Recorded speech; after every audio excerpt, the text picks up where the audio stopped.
Aloha, and the heat continues. So this is an evening, not a morning. So this week I became a fully fledged member of the Smart Fraternity. Now, you're going to say, what is the Smart Fraternity? Well, in the UK, at the moment, we have a policy by the current government to have what they call smart meters fitted. And what the smart meters do effectively is they replace the old style meters. They have a SIM card in them, and every few hours or so they transmit my usage data off to my service provider, and my service provider bills me. And it replaces the old style mechanism where a bloke with a torch used to come around and rummage under your staircase. So the UK government is rolling out smart meters. Now, I have resisted smart meters for a while until the new SMETS 2 standard comes in. A bit geeky that. And I have become a member of the Smart Fraternity, which, there you go, is a Smart Fraternity. Now, I have a number of keyboards that are actually here, not down the studio. And I have been going round.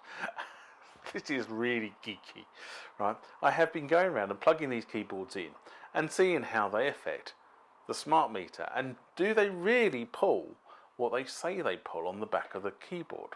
And what's really interesting about it is typically what you'll see is when the keyboard is firing up, you'll see the keyboard, the energy consumption do that, and then it sort of does that.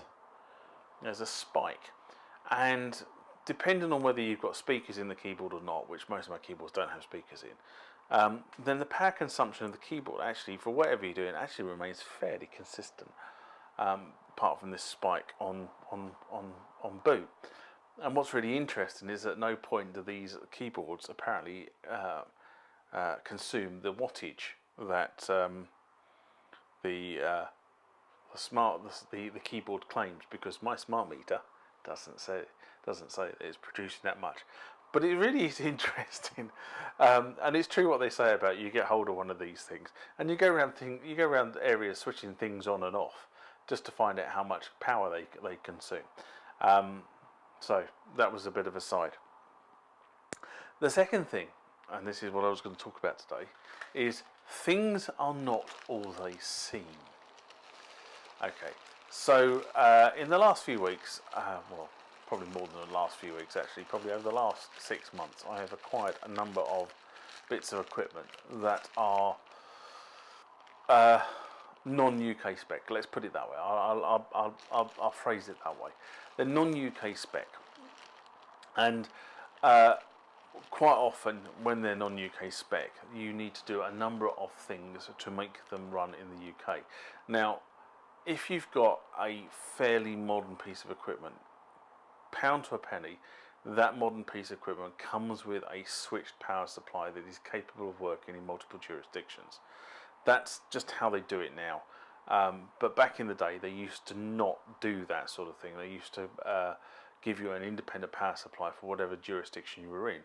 So it meant that if you were in the Far East, which was 100 volts AC, in the US and countries over there, which tended to be 120 volts AC, and Europe, which tends to be 230, 240 volts AC, you had to have different transformers. Now, in the grand old way of eBay nowadays, you can buy equipment from all around the world, right? That's just how it is. You can go and find a piece of equipment, you can bid on it, you can bid in Canadian dollars, US dollars, Hong Kong dongs, or whatever it happens to be, Hong Kong dollars, dongs Thailand, isn't it? But you can bid on anything you like in any currency on eBay, and eBay does the translation, and then obviously there's a shipping fee on top of it, which means that quite often you get a piece of equipment that is not quite UK spec. Now, what's very interesting is definitely what I do is I then try to uplift that piece of equipment to UK spec, which invariably involves replacing some of the internal components or changing the way the internal components. Now, in the good old days, if you bought an expensive piece of Roland kit or Korg kit, quite often they actually had done all the work for you. All you had to do was effectively pop the top off, look at the transformer windings, get the technical schematics, work out which were the two pins that give you were required for 240 volts, and you just effectively resoldered the live and the neutral inside.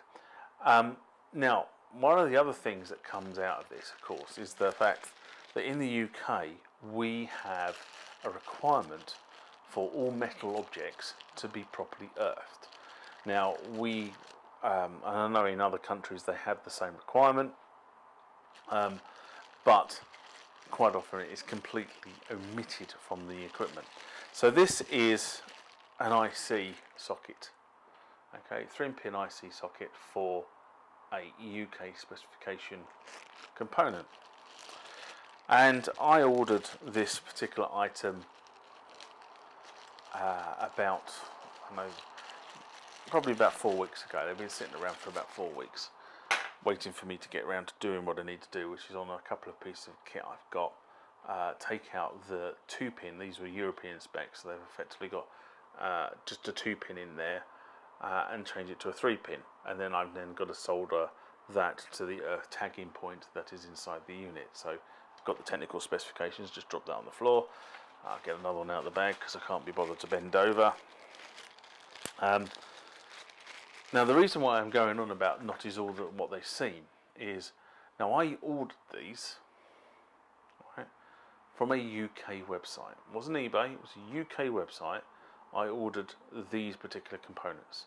Now I have actually gone and tested these, and I have confirmed that they are actually good to go. They will take 240 volts. The reason why I said not all is what they seem is because if you look at the packing envelope that they came in, you can see there are a whole raft of Carillion, is it? Characters. In fact, they look damn right like Chinese to me. So the fact that I've ordered it from a UK website, which is claims to be based in Maidstone in Kent,